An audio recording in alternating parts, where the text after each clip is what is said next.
to go with the Jim Beam. How long have you been drinking this for? I reckon... Oh, wait, I haven't even cracked it open. Bless my soul. Thank you. Cheers. Cheers. That's good. Wait, you want me to hold these? Yep. All right, so, God, I think I didn't drink much as a kid. Yeah. Like, I was pretty good girl. But yeah, I remember, like, I went to boarding school and everything like that, and I'm from up in Kununurra in the Kimberleys in Western Australia, so really there's not too much to do. And when I finished up at school, I got a job at the airport and I was loading aircrafts and stuff. Yeah.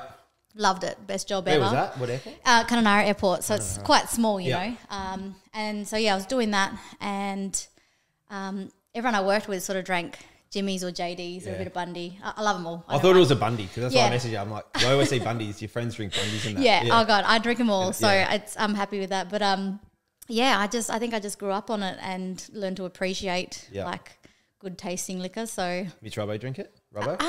not really. I think he's more like a vodka Red Bull kind of guy at times. He doesn't need that. Yeah. Woo. Yeah. No, nice. So yeah. What have you been doing today? Chilled out day today because just been trying to figure out what we're doing for the future, and got the kids to school and everything. Marley's been pretty chilled out, and How's that going with the new one? it's good. Yeah. 3's hard work. Is it? I'm not gonna lie. I love having a new little baby in the house. She's almost 4 months now. But yeah, no, it's really good. Just learning to get into routine now and get shit sorted. So. Yeah.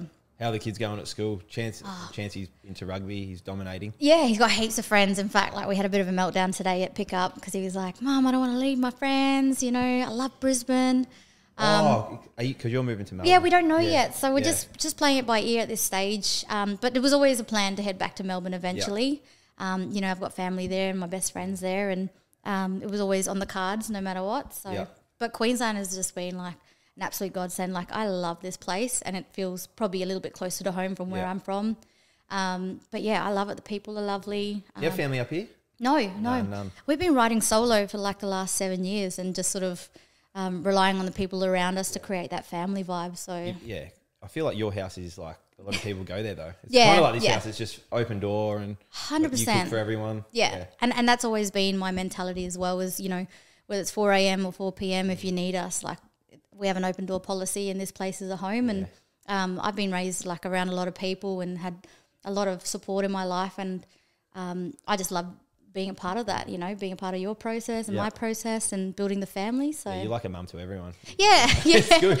I love it. I wouldn't want it any other way. Like, you know, in the future, I expect to have, you know, Chance and all his mates at my house, and Charlie and, you know, be a safe place for them as well. So for the viewers as well, this is Mitch Robinson's better half. Better half. Yeah, go. Better half. So maybe talk about where you're from, like how you grew up and with an Indigenous background and all that. Yep. Yes. It's interesting. So I'm a bit of a weird mix. I'm Scottish Aboriginal. Yep. My dad's born in Edinburgh in Scotland, and my mum's born in Meekatharra, which is right in the heart of the Western Desert in Western Australia. So if you watch the movie Rat Proof Fence, it's around that area. Right. But yeah, I was raised in the Kimberleys, in a place called Kununurra, which is right along the Ord River.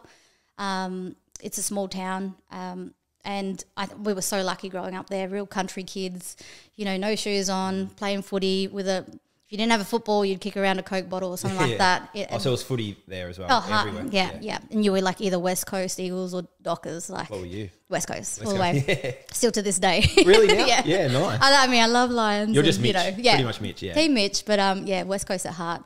And so had the luxury of growing up in the Kimberleys, and you know, we owned a mango farm. We had about 5 acres. My parents were both teachers, and my mum lived down south in like Kalgoorlie area near Perth. So, like pretty much country kid through and through. And how did they meet? So my dad was, my mum was really like down in a place called Leonora, which is further from Perth. Mm-hmm. And my dad was actually a teacher doing his prac. Yeah. And I think he'd moved over to Australia when he was like 5. So he'd lived most of his time in Perth. And when he met my mum I think she was doing a school pickup or something, and that was it, you know? Yeah, right. They couldn't be more further apart, you know, like more. And I laugh about that because Mitchie and I are a bit like that too. Like from Tassie, me from West Australia. Like we couldn't be more further apart, but we're both literally country kids at heart. So how was it growing up on 5 acres? Because we always say like we just want to be on a big property and it was so good. Honestly, like I remember as a kid, like I was always annoyed that we lived 7 k's out of town. I was like, oh, I can never see my mates. You know, it's so not fair. But now that I think about it, like we were never inside during the day. We were out building forts, and you know, there was a little bit further away from our property was like a creek. Oh, what do you call it? Like was the water system for all of the melon farms like and everything. It's like I can't even remember what we called it. But yeah, so we'd go down there and we'd build like bike ramps and ride our actual bikes off and throw them in the water and everything. Nice. You know, we just lived this real carefree sort of lifestyle. And I mean, 40-degree heat, humid as hell, like we were just so used to it. But how often do you go back there? I haven't been back in so long. I think the last time I went was literally like 3-4 years ago. Yeah. And you know, my parents have just sold our farm now, so really? It was really sad because I looked at flights to get home. It was like 5K return, and I was like, "Sorry, Dad."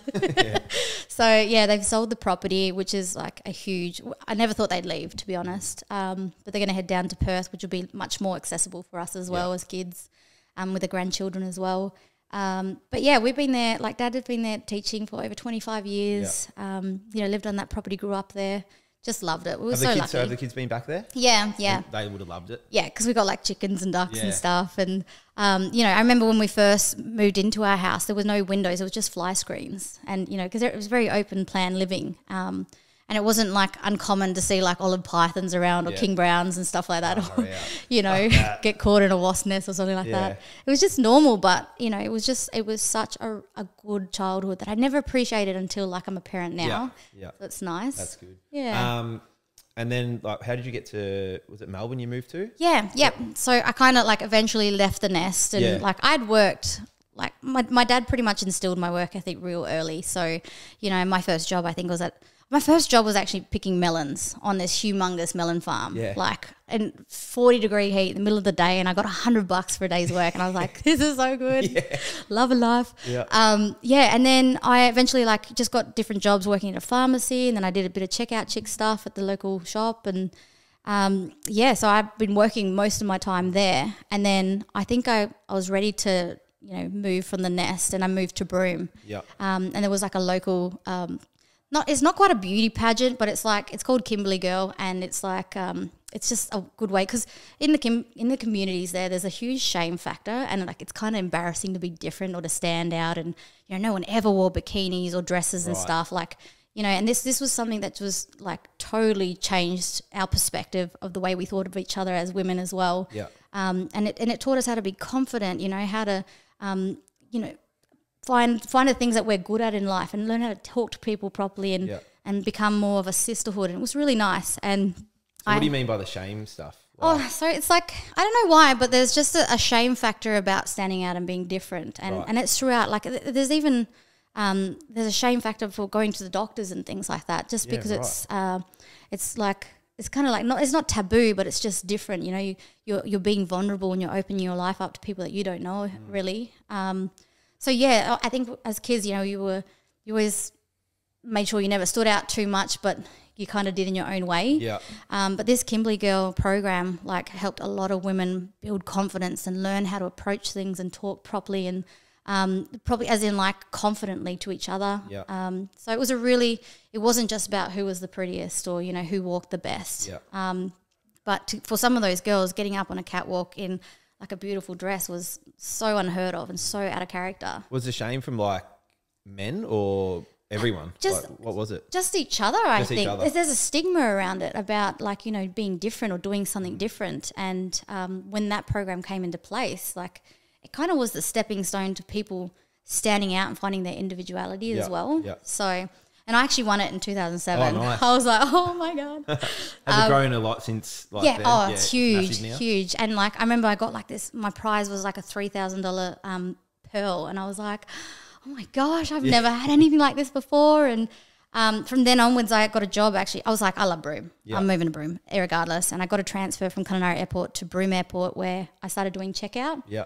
And I'm used to, like, being scruffy out on the tarmac with a ugly sock tan, you know, like just loving life out there. And I had to wear the nice Qantas silk dresses and stuff. And it was a huge, huge change. Now I was always a bit of a tomboy, always. Like I just grew up with just a brother. So I was always kicking it with his mates and playing footy and stuff. So to actually dress up and have nails on and stuff, I was like, can I help you? It's nice. Yeah. So, moved to Broome, and then eventually I felt like my time in Broome had expired. I loved it. I had met so many great people and loved the experience. And my brother, who was playing at Hawthorn Hawks at the time, he just had his baby boy. Yeah. And I was like, oh, God, I'm not sitting here and missing out on my life with my nephew. And, I moved over and down. Yeah, that's right. Yeah, moved down to Melbourne, and as soon as I met my nephew and my sister-in-law and saw my brother a bit more often, it was the perfect thing to do. Yeah, and that's where I met Mitchell. So. How'd you meet him? Okay, no, it was. 5 a.m. somewhere, was it? No. He chased me. I'm going to say it. No, we actually randomly met. I think I was at my boyfriend's at the time's place, and he was at. He was with his girlfriend at some time, and we managed to be at the same place at the same time. We never spoke. Yeah. Like, in fact, I think he stared at me and I was like, this bloke, like, no shame, no respect.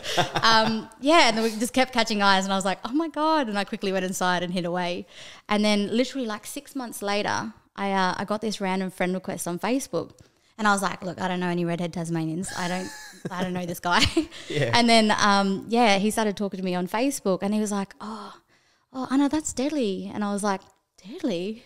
He must be Aboriginal, right? Yeah. And I was like, are you Indigenous? And he was like, oh, I live with Eddie Betts. And I was like, well, there you go, because Eddie and our families are all from the same area, so we speak similar dialect as well.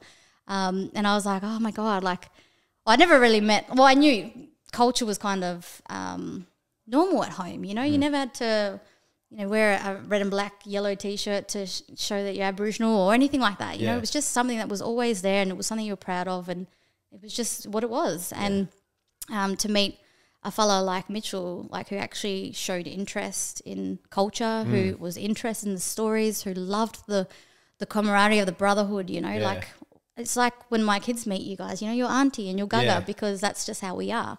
And I think he really, really fell into that nicely, and the boys respected him as a brother, and so he was kind of similar to me anyway, so it was nice. So where does that come from? Because that's like one of the first questions people ask, like, is Mitch Robbo Indigenous? Yeah. I'm like, no, he's actually not, but his partner is. Yeah. But where does that come from? Just being at Carlton with Eddie Betts and all that, or I think from Tassie? So. Yeah, like, well, I mean, he was at Carlton during a really iconic time. Like Chris Yarran, Jeffy Garland, Walker was there. Like, you know, that was like the one of the most beautiful combination of Indigenous players, and really staunch fellas during that time. And for Mitchell to slip into that and live with Eddie Betts and sort of get a bit of an insight into culture, like natural culture, just there, you know, it's just people being people. Yeah. And I think he saw that and had never really experienced that before. And I think, he just took it on for what it was and just became a part of the family. And that's why when I met him and I was like, oh God, like he actually somewhat understands me a little bit and kind of is more intrigued to learn a bit more. Because I think most of my partners were Aboriginal. I never met a guy that was so interested in learning the little bits of the language that I knew, and some of our ways that we just, you know, go through life, some of the things that we do.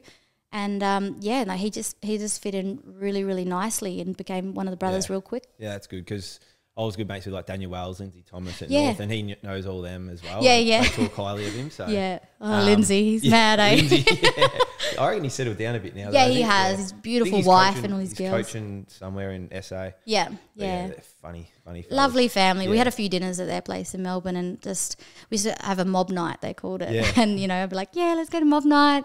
All the kids running around together. It was nice. Well, I think Hannah was a bit like you, with just boys coming over, dinners. Literally. And she's one of the most cruisiest chicks. Like, she's so nice. Yeah. And so when you moved to Melbourne, how long was it before you guys met? Like, how long were you in Melbourne for? I think it was like a year and a bit. Maybe 2011. Yeah, a year and a bit, literally. And I was just like, staying single, you know, I'm not going to look after my nephew and just cruise along in my own lane. Like, I'd caught a tram for the first time. Like, I was like, nervous. I was a fish out of water, to be honest.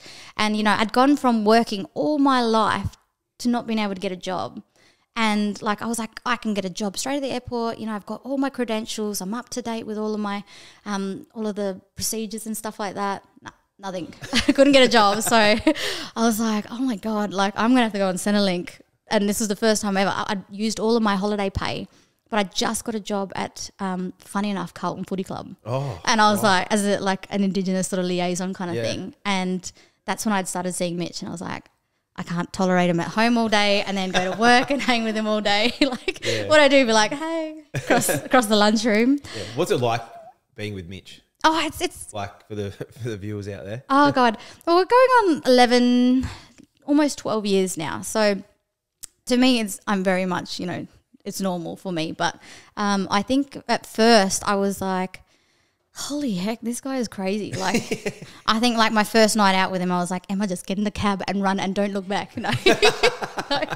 But yeah, I think there was something that I really loved about him. Like, I found he was a really exciting fella. Like, our dates were like going to the bowling pitch and trying to bowl each other out, playing cricket and stuff like that, or, you know, going to get a feed and go watch a movie and stuff like that. It was just, we were always on each other's toes, you know, and it was nice. And he never made me feel like I was, you know, out of being a burden or anything like that. You know, we always, after we finished training, I'd drive from the other side of Melbourne, cruise to his place, and, you know, it was always really nice. And the funny thing was, the first time I went to catch up with him, I think I was having dinner and a movie at his house, whatever. I'm driving, like, I got $100 to my name until my next paycheck, and I was like, oh, how was your day? You know, I'll be at yours in like 40 minutes, whatever. And he's like, oh, it's my birthday today. And I was like, oh my God, like, I didn't know, I'm so sorry, like, happy birthday. And he was like, oh, no, it's okay. Like, and I didn't know that he was actually like Jehovah's Witness or raised Jehovah's Witness, and never actually celebrated birthdays. Yeah, like never.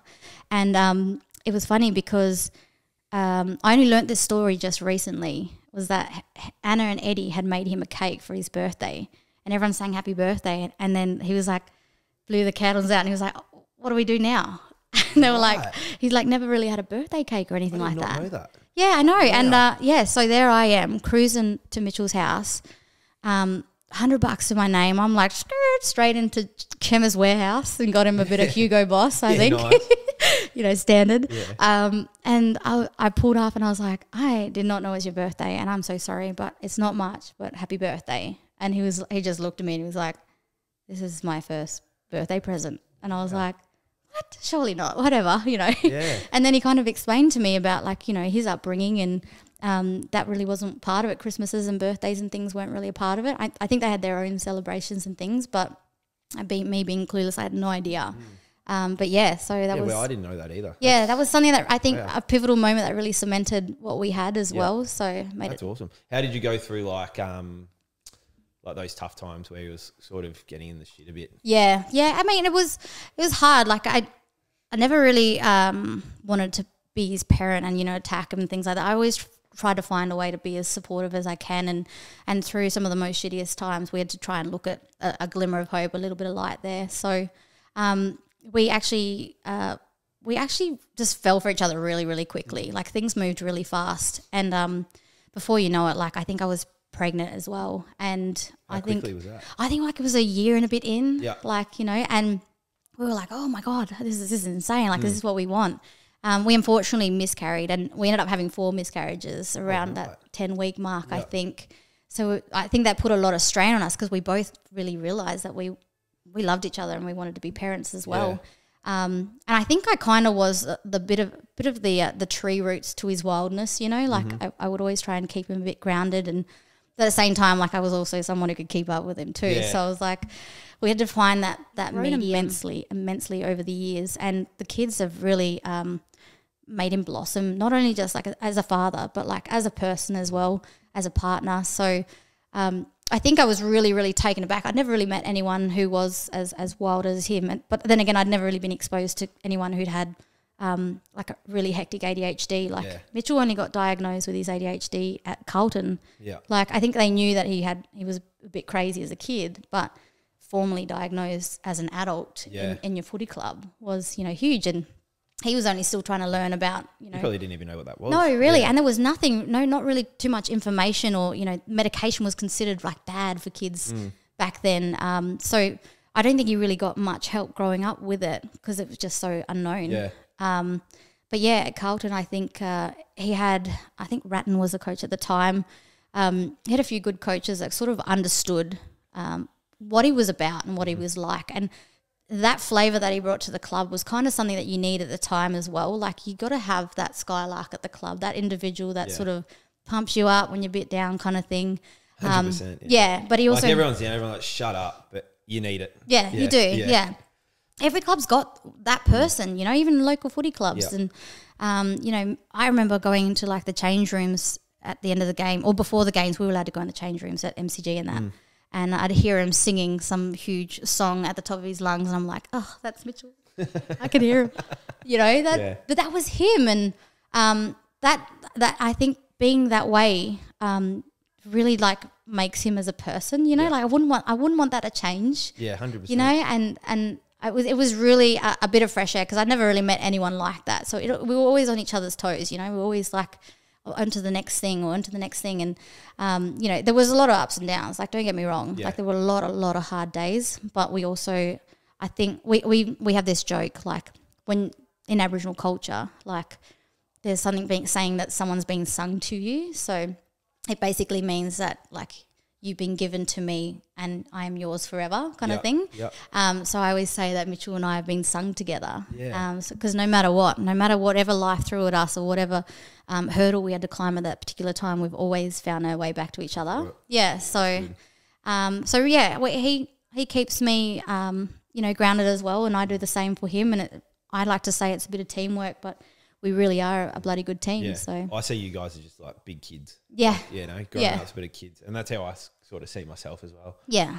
Yeah. I mean, life's already serious. 100%. Yeah. Why not be a big kid amongst all of the go against the grain kind of thing, you know? 100%. And that's good for him. Like, he's just been himself the whole way through it. And that's why he's had such a good career, which is good. Yeah. Like, what about with the racism stuff? Like, all the stuff that goes on with the boys, with the messages, how do you because you would have been around it for forever. 100%. I've definitely experienced my fair share, and to me it's nothing new, and it's really confronting. Like, it's really full on, and like Mitchell's copped messages in his you know, Instagram and stuff, when, like, especially when that big hit with Dusty and stuff like that, like the amount of crap that we were dealt with, people talking about our children and my culture and things like that. But for me, right, like, I'm so confident in the person that I am. I am so proud of my culture and where I come from. So, like, nothing anybody's going to say will break me down. So I'm good. But at the same time, it really gives a bit of a shock to the system. But, you know, and it makes me realise that I'd rather be the angry person about it and just be mad and hateful about it. I'd rather educate, nurture it, and move on. And I mean, there's been times where, like, you know, I painted boots. Like, I painted Dusty's boots. And, like, this kid was like, oh, I don't like it. And I was like, oh, okay, well, it's not for everybody, you know, whatever. And, like, he kept going on my Instagram. And then I just was like, something's wrong. And I messaged him and I said, are you okay? And he was like, oh. Wait, who's this, a random kid? Some random kid, like, just throwing a bit of shade on my boots and stuff. And I was just like, what's happening in your life to make you so bitter right now, bub? Like, so I messaged him and he was like, oh, I didn't expect that. Thank you so much for checking in. So I'm just like, there's no point in being angry and mad about it, because I can't change their mind. They're going to still feel some kind of way about me. So I'm just going to continue on doing what I'm doing. But at the same time, I'm raising really strong kids who know who they are as well. So by the time Chance and Charlie come to playing football under father-daughter or father-son, those comments won't mean a thing. So... But it's hard. It's really confronting. And Mitchell is so, like, he's so, like, lives for us as his family, you know. So to see anyone have anything to say about us, he's just straight up defensive and he's angry. And I'm just like, what can you do? Like, you know, there's no point hating and being mad about it. Like, those people don't mean anything to me. Like, you know, it is what it is. But at the same time, he's always got my back and I've always got his. So, do you think a lot of it is just people just trying to, like, get under people's skin? 100%. And there's no what do you call it, ramifications for what they do. 100%, you know, there's no, like, I think Instagram, you should have everyone should be assigned their own Instagram, and you need an identification to sign up or something like that. Yep. Or, you know, at least a team that's working on, you can find URLs and stuff like that from people that send these things, because there's always a digital footprint, right? Like there should be a way to track these kind of people, because in this day and age, it's just like it's not on, like it's not going to keep going. You know, times are changing, and you know, I understand like the older generation, it'd be hard to change their minds as well, but in this day and age, there's just no room for it. Yeah, so and it's good everyone's speaking up and 100%. Whatever, so that's good. Yeah. We'll get onto your art. I'll just have a little Because intermission. I just had Nat on with her art stuff, so I'm like, let's get you are amazing, by the way. Also, your stuff with the art, can you do a collab with your type of art and her art, or that doesn't cross at all? Yeah, for sure. Like you can easily collab. Like collaborations are like one of the newer things that are coming through, where people are like there's so many businesses who are trying to incorporate Aboriginal art, which is amazing to see. Like I think I saw a plumbing van the other day, and the whole back of it was all artwork, and I was like, you can come and do all the work at our house. We like you, you know, like, you know, I think there's so much room for it now, and there's room for everyone in the industry. So I love collaborating with people as well. And I think like the best collaboration I've done so far is with Budgie Smuggler, who has been a continuous revenue for me, and the businesses, like people are actually wanting to be an ally and wanting to wear culture and stuff. So, but yeah, 100%, like it's getting out there. We've got all your dads. Yeah, I know. Yeah, they're like one of the most iconic artists. Yeah. How did you get started into it all? It's random. So like I remember I went to boarding school in Perth, and for what we got to do an art piece or something like that, and I was like, oh my God, like why not? Like I'm Aboriginal, why not do something cultural, you know? And I'd never painted before, but I'd only seen art in like, you know, museums and stuff like that. Or if you go into a big hotel, it might be in the foyer or something like that. So yeah, I did just a really, really basic piece with hands on it. And I was like, this is my community, this is my school. And in the end, like the school loved it. They said, can we hang this in the boarding house? And I was like, fine, no worries. It's still hanging there to this day, I'm pretty sure. That's awesome. But yeah, that was my original first piece and my little step into the art direction, because I played sport religiously. Like I captained a lot of girls' teams in my school. Like I got selected for state volleyball and state netball, and footy was not around for girls like me back then. So, you know, that was something that was never an option. But then I started looking at the art side of things, and I was like, oh, I'm kind of good at this. I kind of like it. And yeah, so I remember like doing a few pieces here and there, and I did a piece for Mitchell when I first met him. And then it just sort of stemmed from there. My brother was an artist as well. We did a humongous piece for Jeff Kennett. Jeff Kennett, Hawthorne? Yeah. Did a huge piece for him, and I was like, oh. And I remember Indigenous round, like Cole painting boots like late at night, and I was like, okay, I'm not going to steal your style, but like I'd like to definitely give it a go. And then the funny thing is that we both turned out to be completely different artists. Like our style was completely different, our stories were different, and yeah, it kind of just flowed from there. I got a bit of a manager who looked after me in Melbourne, and you know, I just think I never had enough time for it.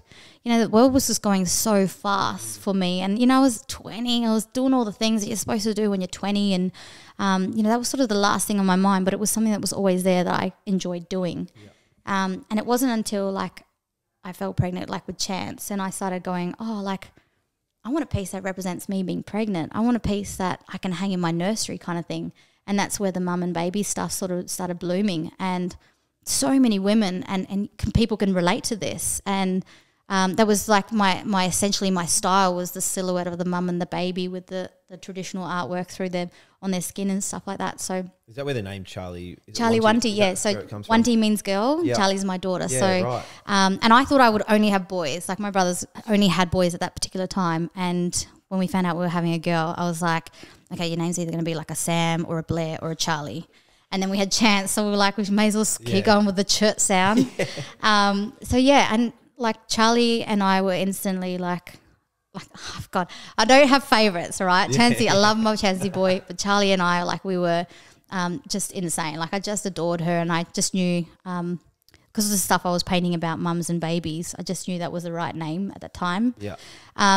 So I started doing the mum and baby stuff, and a lot of people could really relate, you know, and not only like being pregnant, which is, you know, a pretty special journey in itself.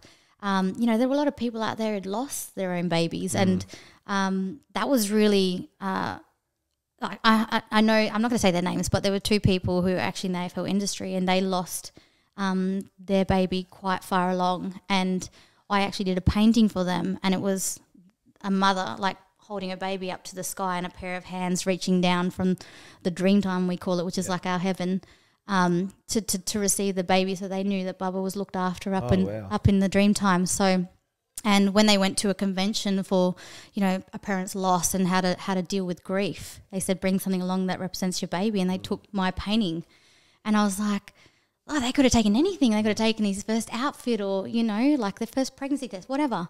And it was my piece, and I just thought, okay, this is what I want to do. And so, yeah, it just sparked on from there. Huge. Does every piece have a story? Yeah. Like, yeah. Well, in this, you don't really like need to have a story. You could paint about a specific something, like this is the ocean, or, you know, this is the ocean meeting the land, or but for me, my stories are what I find that's what you're buying. So my art might look pretty, but it's the story behind it. So every piece that I've done has a really intricate story about, you know, what the customers ask for their custom piece kind of thing.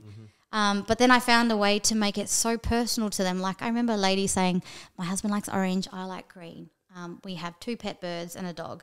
And I'd hidden like little tiny footprints throughout the painting that you would only be able to see if you looked really, really close. Wow. So I just find that's something that storytelling has always been in my family. Like my grandfather today is still a traditional practicing elder, so he does all of the law ceremonies and still does all of our land agreements and things like that, still a traditional landowner. And in fact, my great-grandfather, when I first met him, had like a bone through his nose and all of the scarification on him. And I remember I was like, freaked out. Yeah. But I still remember him to this day, you know. And my grandmother, after 20 years, has only just won her land agreement. So for 20 years, she's been fighting for her homeland to be recognised as the traditional owner of that area.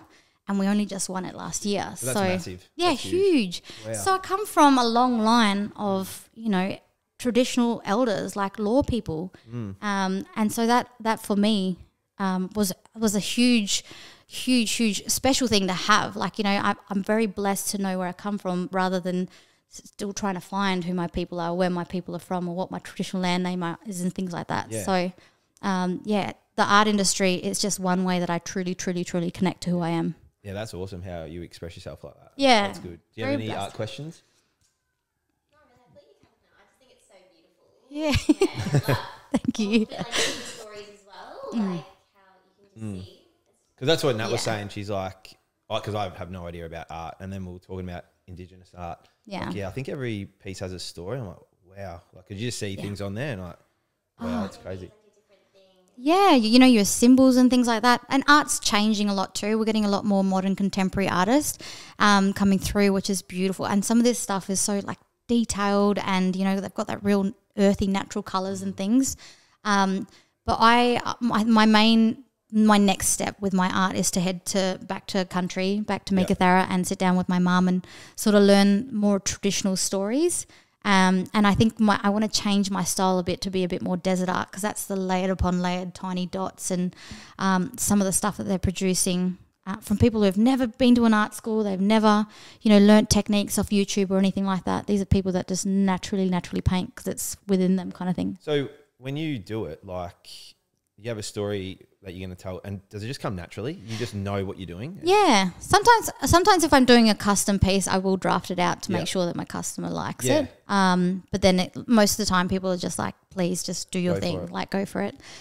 So yeah, I think especially with the jerseys and stuff that I do for like AFL and that, I usually have my main point of connection is about the brotherhood or the sisterhood or the unity of the club, you know, and that's something that I love painting about. And it comes really naturally to the point where, like, before you know it, the piece is completed. Yeah, right. But often a really funny thing is that in my earlier days of painting, I would dream about my paintings a lot. Really? So strange. I did these 2 stingrays one time, and I remember in my dream that I went to visit a friend and it was hanging up in the hallway. And I was like, this is so weird, you know, and I was like, no, it definitely was real because it seemed really real. And then when I created this painting, which I always wanted to do an ocean piece, I'm not from the ocean, but it was always something that inspired me. You know, I love The Little Mermaid. If any of y'all don't know, I am so crazy about The Little Mermaid. So I was like, I always wanted to do a piece that is respectful and loving and, you know, really captures part of the ocean. And that was where the stingrays piece came in. And that's when I created it, and I realised I stood back and looked at it when it was finished, and I was like, oh, that's the painting. What? That's the painting that was in the dream. It was so weird. From a dream. Yeah. Wow. So I feel like my mum always tells me that we are, my particular family and where I'm from, we're traditional, like, healers. So we have the ability to tell stories that heal. So it's when I do tell you a story, often for me it's not, oh, just get this done, you know, that's, you know, $500, I need that, do this. Often it's me listening to your story that you've told me and really sort of taking it on, really enveloping myself into that particular story and portraying it on a canvas. So that's so cool. That's why I can't generate heaps of work because I'll do like maybe 3 months and then I'll be like, oh, I cannot look at another paintbrush. Like, leave me alone. What saying, eh? Yeah, you get, and then you get like a bit of a painter's block kind of thing. So you just got to give yourself a little bit of time and then get back into it when you're ready. How many like jumpers, AFL jumpers have you done? And what's your favourite one? I reckon I do love Carlton's only because it was the first ever. And even then when I did Carlton, they were like, you can't do too much. Like, it has to be really basic. Right. We need to be able to look at this jersey and know that it's a Carlton jersey. Because no one had ever done it before. And I was like, oh, were you the first one to create one? Yeah. So I was like, I think I was. Me and another guy, I think this is when AFL just had started bringing in the indigenous jerseys. And Carlton, such an iconic club, like tradition all the way through. And to be the first person to have changed a jersey, like, it was huge. It was so special. I remember like standing up in the meeting room and the boys I'm trying to talk to the guys, telling the story, and I'm like, don't look at Mitch. Don't look at him. Like, it was just a really, really magical moment for both of us and really opened up the door to art for me. So, and boots, you've done a lot of stars. Yeah, boots. Done heaps of boots. How many boots have you done? Do you know? Do you keep counting? Oh my God, I don't even like remember. I think at one stage, and you know what, this is so bad, but every time I leave it to the last minute and I'm there the night before, the boys have to paint the next day, I'm asking randoms on my Instagram to get them to Adelaide, and you know. Oh, really? Yeah, it's insane. Like, I always am late. Like, I'm so poor with time. I'm like not organised. Oh, that's funny. But yeah, I think my favourite pair that I've done was for Mitchie's Indigenous round last year. Yeah. I think kicked 4 goals in them. Oh, wow. And it was so funny. I was not feeling well. I think I was pregnant. I can't remember. But yeah, I had a migraine, so I was like, I'm going to go sit in the car. Like, I can't. And I'm like trying to watch on my phone. And then I'm looking at Mitchie's kicking all these goals and I was like, Emma, get out there. But yeah, it was definitely the best pair that I've done. And I did 1 year Rewalt's, Dusties and another players. I did buddies, This is when we first were so new to doing art that like we were just using acrylic paints straight on there, and it was just like, I reckon within the first quarter it was all just sliding straight off until I mastered to do it. And now I did Andrew Fafita's for him. He's a rugby player. Yep. And it was really funny because it was proper last minute, so I'm just trying to get these boots done. But with my little magical style that I do it, he said, oh, sis, everyone's came off except mine. And I was like, thanks. That's nice. Yeah, so it's been really special. And to be honest, the good thing about doing Dusties was I played for St Mary's up in Melbourne, Darwin, in the NTFL. And they played there the Indigenous round against Essendon. Oh, right. And Dusty, Rewalt, and the other player. I don't know the other player. No, it was Nathan. Nathan. Anyways, did their boots and they donated it to the club to the point where it made 8K. Oh, and I was like, oh my God, this is so special. And he asked me to do them. So that's how special it was. Massive. I was like, okay, I'd love to do your boots. But fine. That's awesome. Suppose I got time. Yeah. So we'll go to some sport. Yeah. You played footy. You're handy yourself. Yeah, I play. How long did you play for? I played. I've been on and off. So like I said before, footy was never a thing for girls back in the day. Like you had like your school footy, but I think once you reached a certain age, it was no longer like available, and then you had to go to netball or softball or something like that. And then when I moved to Melbourne, like immediately my first thing was like, oh, I'm going to play a bit of footy. But at the same time, I was like, oh, I've lived around footy my whole life. Like, let's shake it up. And I played rugby union. Yeah. And by far the tiniest girl on the team, the little bag of bones running on the wing.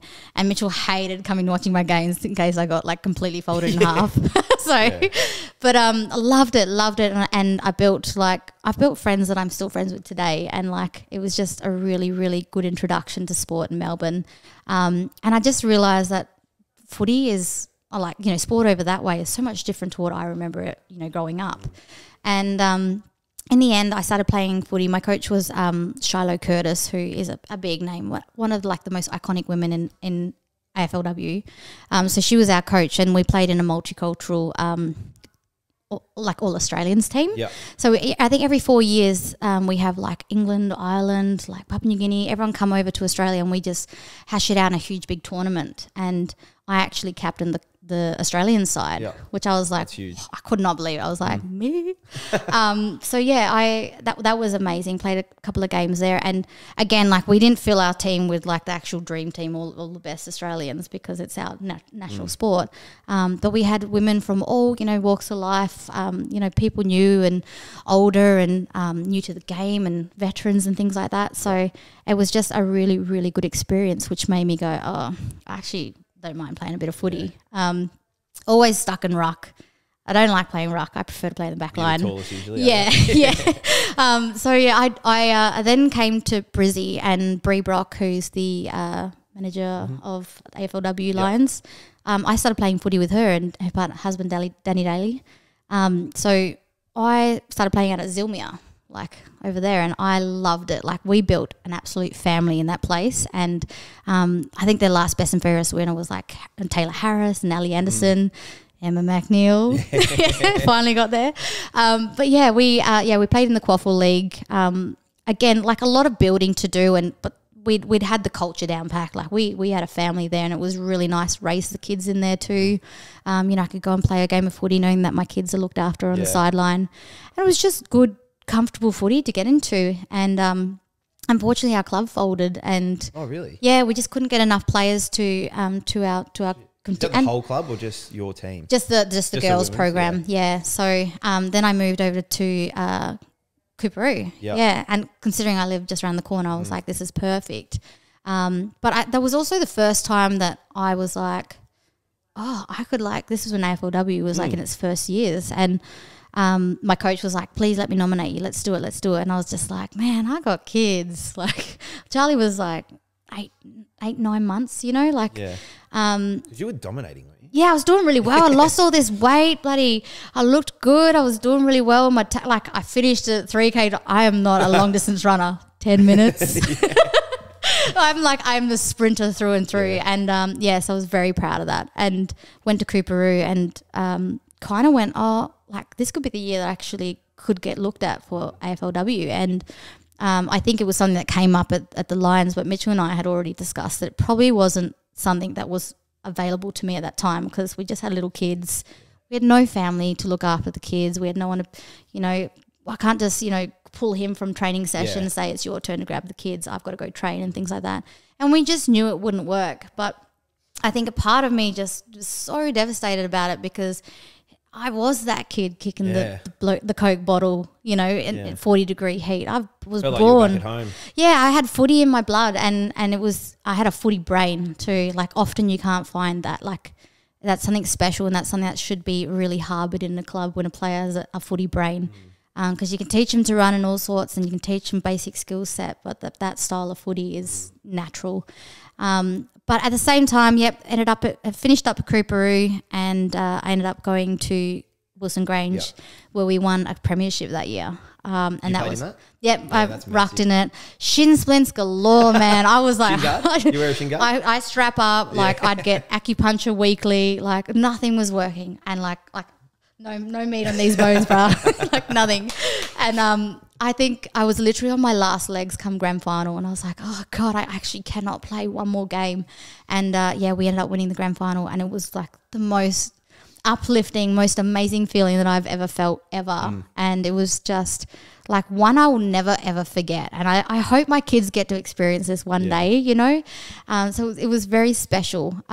So that's why I still to this day, even at like 8 months pregnant, I was down at trainings feeding the ball to the girls. And because you're running that club pretty much now, aren't you? Oh, I was trying to do my best. I was doing my best. So yeah, I was doing the player sort of like the managing side of it. So like help create the committee at the club. We'd created a hardship program for like, you know, some of the girls were affected by the floods and stuff like that.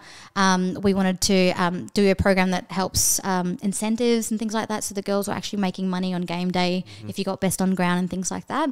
But yeah, we just wanted to see a bit of change towards the female, because we were a very male dominant club, but also a lot of rich history in Wilson Grange too. So we had to make sure that we were sharing it over the women's and the men's team were gelling together and things like that. I mean, we still have a long way to go. Like, it's something that's still, I think a lot of clubs aren't quite used to just yet, but everyone's sort of headed in the right direction, which is good. That's good. So, and you're good at the Mad Monday kits as well. Best. I pride myself on my kits. You're good at them. The tats I had, the spray on tats on you. Some good ones over the years. My gosh, I'm one of those people that like I just love it. I remember driving all the way. I don't even know where the hell it was, but it was on the way to Gold Coast somewhere, and I went and got like an actual Harley Davidson, like old school that was a jacket, and I was like, I'm so excited. That was good. But I rocked up late, so I had to scull a warmed up in the microwave Jim Beam. It was like PTSD to this day. And Katie's very happy that you've joined the netball team as well. Oh yes, I know, right? You're playing 2 times a week, aren't you? Yeah, so I just it's all indoor, which like I've only ever really played outdoor, and the indoor situation's a bit strange. Like the nets and everything really. Rebound as well, isn't it? Yeah. Like this lady was full using the net as a backboard last week, and I was like, that's illegal. Yeah, but oh my God, it's amazing. Like, it's really good. I think once you have kids, finding exercise and time for yourself. Like, I'm pretty much a mum to 4 kids because Mitchell is my big baby too. Yeah. That's a question. So, for me, I'm constantly on the go and finding time to exercise and do those things. Mentally, I'm half dead anyway. So, it's just something that doesn't happen. But playing social sports just helps keep you, like, in the loop, keep you around people. Like, it's nice. What's the standard like with Katie's team? It's really good. There's a lot of stepping going on, I reckon. A lot of contact. Oh, my God. It's nice. She comes home, thank God we've got Emma. No, honestly, I love it. I find it really, really fun because the Wednesday night game it's all footy girls, and we're just trying not to hip and shoulder anybody. Yeah. And it's quite like full on. But this game, I just find it so nice. Like, it's just everyone's really like looks after each other and apologizes as soon as you knock someone over. Yeah. But also, I love watching like the girls have never really some of the girls haven't had any caddy situations, and for those people who know netball, like, it's not a non-contact sport. That is a contact sport. So it's like gets a little bit vicious sometimes. And I just sit there on the other end and I'm like, oh, God, I can't wait to hear about this later on. I want her out there. Nat, we need you. Need a little bit of vicious. You know who was like a real shock? Do you remember Shelby and Clay Beams? Yeah. Yeah, so Shelby. She'd be competitive. Oh, man, I played netball with her. She would be competitive. Vicious. Yeah. I was like, oh, damn. And then I got her to play a couple of games at Zilmere with me, and I was like, oh, you know, like, she knew footy anyway because like Clay obviously, but I remember just like going over to sister and help her with the ball and, you know, with the contest and everything, and I see sis just shoving girls and slamming one down the ground. I was like, okay, you don't need me, I'll be here. So I love it. You'll be surprised. It's nice. You'd be too nice. Sorry. I get too nervous. Oh God, it's funny. All right, we'll go to some just questions now. Best and hardest thing about being a mum to 4 kids? Best thing is, like, there is never a dull moment in our house. Like, there's so much funny stuff that goes down. And the kids, I've loved watching them grow. Like, they've been from these tiny little kids to, like, you know, little rat bags that get into everything. And now they're like mini people. Yeah. And I love it. Like, Chancy's really, really soft and doting at times, but also a massive pain in the ass. Yeah. And Charlie is just this little sweet thing that is literally in a world where I'm pretty sure she believes she's a cat. So, and as for Mitchell, like, yeah, we're always like, there's never a dull moment. But one thing with us is that we always make sure that we date each other and look after each other kind of thing, because it's so easy. Like, after a certain amount of years, you just get into routine. It's this and that, you know. But with us, it's like, we always try to make sure that we go on a date, or we'll come watch my netball game or something like that. And it's just really nice. I mean, hell, even going to the corner store and getting fish and chips, and then we lay a picnic blanket out in the living room like we're on a picnic. It's nice, you know. Yeah, I think I was over for Chancey's first swear word as well. Yeah. Robbo, did he just say fuck? Let me hear you go. So we're playing Minecraft and he died in like this massive, huge ravine, and he was like, I don't fucking care. And I was like, what? You lucky your uncle's here. Robbo's head was like, oh, that was funny. It was crazy. Favourite footy memory for yourself and supporting Mitch as well? Oh God, that's hard because for myself, obviously, like winning that premiership that year in 2018 was bloody special. Honestly, that was one I will truly, truly never forget. But another one was when I played at Zilmia. Like we weren't real contenders at footy at that particular time. We're still growing a fair bit, and like I'm telling you, like we're getting smashed like 100 points a game kind of thing.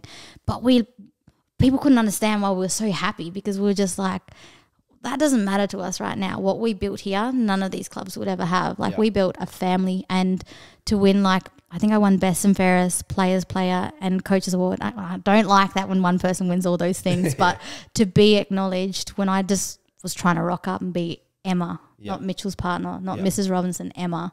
And that was a really, really nice moment to be recognised for that. That's good. And as for Robbo, like one moment that I really, really treasured was the first time he kissed his wrist, because Mitchell always wraps his wrist and writes my name on it. And I think he kicked an amazing goal, and there was a slow-mo moment where he just kissed his wrist and he pointed to me in the crowd, and I was just like, oh, that was for me. It was just a moment that I was just so surprised. You know, I was so shook and taken aback. But at the same time, there were so many really good moments where, like, I've seen him in the dumps, like the lowest of lowest that I've ever seen him, to come back and rebuild himself and win a Best and Fairest. Like this stuff, like I've got a bank full of beautiful memories that I'll never forget, and I could never even share them with him again, because, you know, for me they were just moments that literally took my breath away, and I was just so proud. That's awesome. Yeah. Worst habit Mitch has at home? I don't know. If he was on here right now, he would say that I grind my teeth. I hate it. He hates it that I do it. He said that on here. Yeah, hates to the T. What's something that he does? I remember when he had a retainer, I'd hate that he'd leave it around. That would make me so mad.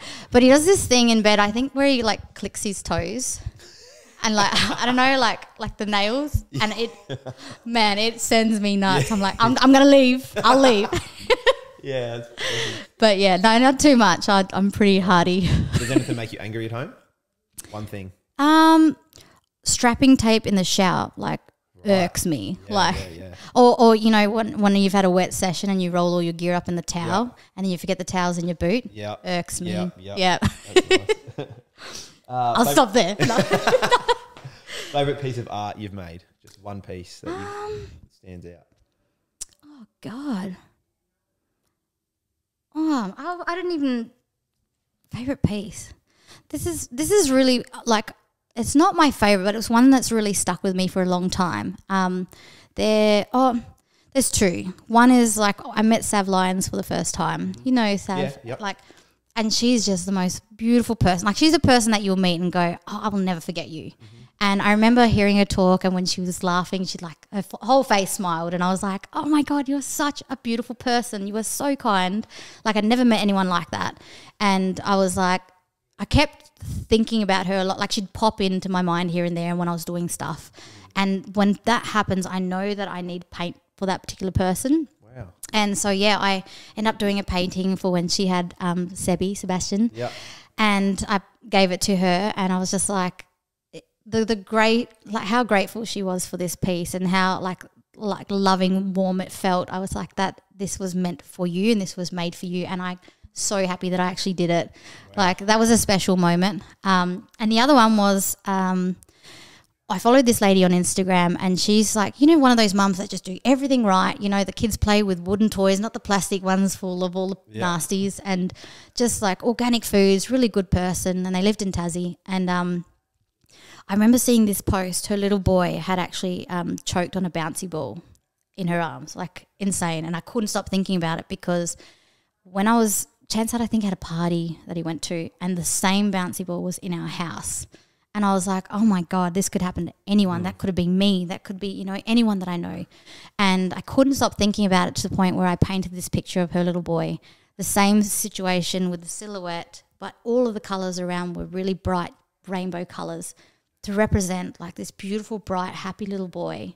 And the loss of it was really, it hit me like I couldn't stop thinking about it. I actually never got it to her in the end because I think she was just well and truly in that grief period. Yeah. And I just was, when I painted it, I just felt so much sadness that I was just like, it was like a relief to get it out, even though, and I couldn't even imagine what she was going through. But that painting was truly, truly, truly beautiful, like one that I will never forget. So, favourite pair of shoes you've ever had? Asics, man, all the way. Yeah. I'll never forget, like, so Mitchie back in the day was with Nike, and we'd always ponder over to the Nike store, and I remember he bought me like this $150, $200 pair of like Nike Air Maxes with the alligator finish. And I was like, oh my God, like I've never had anything like this. This is the most coolest thing in the world. And the other pair would be my pink Puma footy boots. They are like a staple. Yeah. One person you would want to work with? I don't know. I've been pretty lucky. Like, so since when I become a mum, right, like, you know, kids sort of just take over your life. But I remember when I was doing radio. So that was awesome. But I got to work with Jamie Dunn, who, for those who don't know, is the aggro puppet. Remember back in the days, like, hey, it's Saturday. Get it up. Aggro, it's really funny. It was just like this little puppet and a guy pretty much sitting under the desk, being a puppet. Aggro. I know, right? But I remember him as a kid, and I was like, when I first met Jamie Dunn. Oh, yes. Yeah. You met that person, that one? Yeah, so I was trained radio with Jamie Dunn, who was actually aggro. That's sick. Yeah, so... Do you remember that, Matt? Oh, my God, right? This is so long ago. Like, hey, it's Saturday with Pluck a Duck and everything. And so when I went into radio, I pretty much learnt from an absolute radio god in Australia who has been so iconic. And working with him was like working with someone I've known all my life. And I worked with Clay Casadali, who is an absolute legend. His father is Troy Casadali. Yep. Great, beautiful people. And working with them, like, I've never ever walked into a workspace where everything just clicked without even doing anything else. Like, it was so natural and it was so perfect to the point where I loved going to work. All through COVID, I had to work as well. I remember being pissed one point. Me, Robbo, and that, and listening to you on the radio. That was funny. Was it like one of you hid under the table or something? I can't remember. Probably like trying to get me. But I'd get up at 3 a.m, make the kids lunches, get to work, get my coffee and be at work around 4:15, 4:30 for the morning radio show, and loved it. Like, we called in one time. I'm pretty sure. And I think like Mad Monday or something, Mitchie was like listening, you know. It was Mad Monday. I was like, oh, bless the support. That's funny. But I don't know. I've been pretty lucky already. Yeah. Do you have a favourite artist? I love the King sisters. So they're up in NT, I think, Therese King. So she does like her style of artwork, which is like that lightning with all the dots around it. So she that was handed down to her by her dad, and it's going to continue all the way through her family. But I love their particular style, and any desert style, really, all those really, really bright colours all matched into one. I'm a huge fan of. So cool, love that. All right, now these are some random ones. Let's go. Eat in or eat out? Sorry, that sounds. I keep listening. That sounds dirty. Eh? Sorry. Yeah, I noticed that the other week when we watched it back, and I said it, and someone's like, "I'm like, I got to change that question to, would you rather eat food in or eat food out?" I think it was Matho who I was like, Matho's like, really? Yeah. Trust him. Yeah. Oh God. Yeah. Oh. I like both. Like You got one. Okay, I like to eat in like with a movie and stuff like that. That's pretty cool. Yeah. City, country, or coast? Country, always. Camping or resort? Camping. Yep. What's your dream job? Dream job. Jeez. So when I was a kid, I always wanted to be a mechanic. Yeah. Which is so funny. My dad was like, "Girls aren't mechanics." But yeah, I loved the idea. So once I got my license, I had this little SS manual Commodore. Yeah. Loved it. Bought it for about 19K in Western Australia. Come over to Melbourne, 5K. I was like, what? But yeah, so I always wanted to maybe do like truck driving or something like back in the day. But mind you, I've already done the airline industry, and that was what I wanted to do. So that was something. We'll get you some work experience with Matho's dad. I actually was going to do really funny. Oh, Poppy. What I was going to actually do was do a basic carpentry course through the club. This was like just after COVID when I was like hella into my DIY stage. Yeah. So basic carpentry skills, like I wouldn't actually mind doing that. Yeah, because I like that stuff. One person you'd want to spend a weekend with? Post Malone. Yeah. So I probably couldn't keep up, but I reckon we. Posty couldn't keep up? No, I couldn't with E Pretty Wild. He's a machine. But I just play him at beer pong. Yeah, I just reckon you'll be like actual ugly teeth laughing the whole time. Yeah. Like I just feel like it'd be so funny. Yeah. All right, you're stuck on an island. You get 3 artists to listen to for a year. Who are you listening to? That's cool because I'm like one of those people that murder the same song over and over. I'm gonna have like a bit of Usher. Yep. Like I'm going to go with a bit of Alan Jackson. Yep. And maybe like a bit of, like TLC or something like that. TLC. I don't want no scrub. Oh, yeah, kind of stuff. Yeah. I don't know. Maybe I should check it up to another genre maybe. Like, Queen. Queen, yeah. Bohemian Rhapsody the whole time. Yeah. 2 pet peeves? The sound of like forks when you bite on it by accident. Like I accidentally do it now and I'm like, 2 pet peeves. The other one is people who can't like use a roundabout or merge. Like irritates me. Love that. Me and the patrol, I'm like, get out of the way. One superpower, what and why? I reckon I'd be invisible for sure. Yep. Nat doesn't like that answer, eh? Yeah. I don't Yeah, true. Oh, yeah. No, if that's your answer. Yeah, why? I reckon invisible. I reckon, like, imagine how many times, like, you're in a bad scenario, you can just get away. True, like, true. Yeah. No one said that. It's more been the creepy angle, I think. Yeah, I get to see the naked people. No, no. But I just think, like, if you're doing something sus, easy to get away, whatever. Yep. Yeah. Love it. Favorite all-time meal? I love Thai food. Like actually, I love ramen. Like ramen just makes me really happy. Yep. Ramen, laksas, and pho. Like pho, favorite. Love that. Last movie you watched? Me and Midgie had a little bust up over this. So I started watching that movie Prey with the Predator.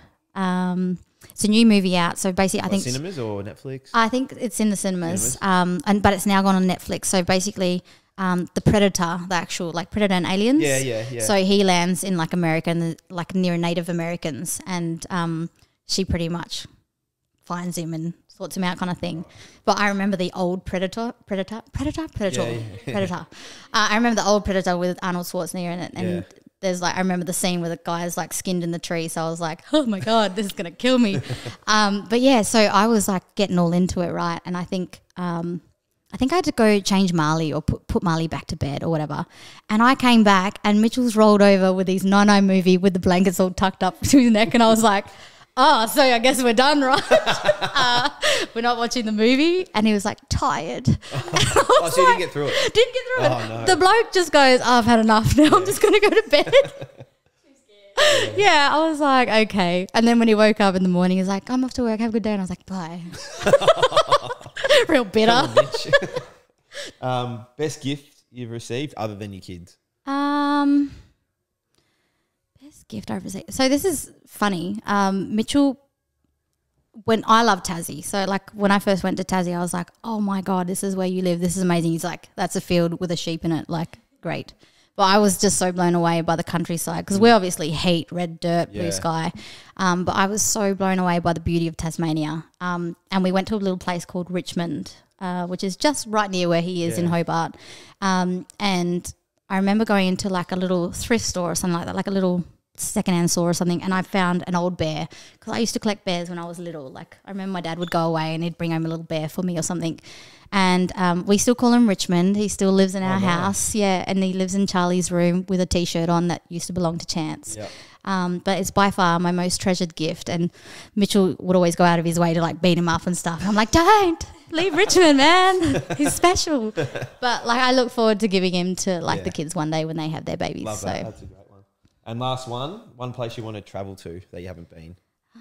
Oh man, I've been hanging, and I don't know if I'll ever get to do this, but I'd love a white Christmas in Switzerland or something. Nice. Yeah, or maybe like Alaska or something like that. Yeah. That would be like ultimate. Are you going anywhere for off season? So we're supposed to do the Western Australia trip this year. So we're actually going out to Darwin, which I love. It never gets old for me. But we're going to then eventually. We're driving our car too, so I'm going to drive also maybe through Broome and then back through inland to Meekatharra and see my family. I'm pretty sure Mitchie's going to America with Reese and the boys for a week. But if we actually find some time, like maybe, and if we're in Melbourne, maybe a little getaway down south or something like that would be nice. Beautiful. But yeah, when you have kids, you don't have holidays. It's hard, isn't it? Yeah. Say goodbye to your holidays. No, beautiful. Thanks for that, Em. Play some pool. How's your pool game? Better than Mitchell's, but I'm rusty. Are you better than Mitch? Yeah. Oh, I'm in for a challenge, eh? No, I think I've played you before. You're really good. So thanks for that, Em. Appreciate it. Thanks, guys. You.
I knew it.